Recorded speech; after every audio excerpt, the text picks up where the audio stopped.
I was invited down the other day to Washington to speak to the Foreign Relations Committee of the United States Senate. And we talked for 2 hours. They asked me about NAFTA and about Canada, U.S., and so on.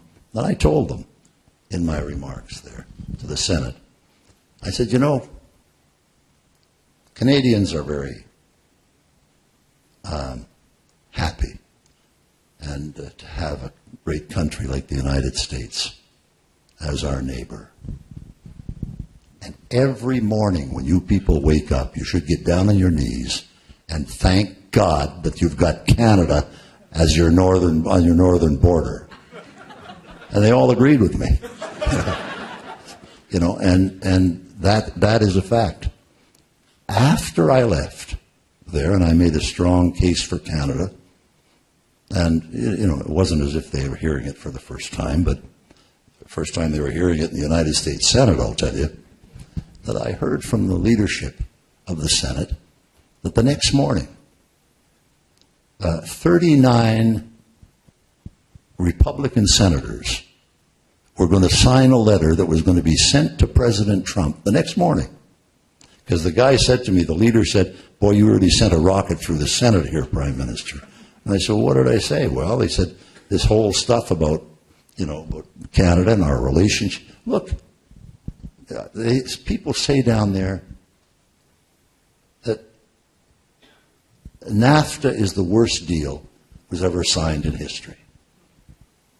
NAFTA is a grouping of three friendly countries with 500 million people, which represent 7% of the world's population, which generates 29% of the entire wealth of the world. How can that be a bad deal? Give me more of that stuff. 55 million new jobs have been created since NAFTA was signed, most of them in the United States. And the unemployment rate now in the United States is 4.1%, the lowest in the world. African American unemployment is the lowest in history. Hispanic unemployment is the lowest in history in the United States. Female unemployment is the lowest in 18 years. And a lot of this has to do with international trade. Because NAFTA is the biggest generator of international trade for the United States, for Canada and Mexico, how can this be a bad deal? But people keep saying it. And so as the Senate leader said to me, you said the opposite. I said, you're damn right I said the opposite, because the other stuff is not true.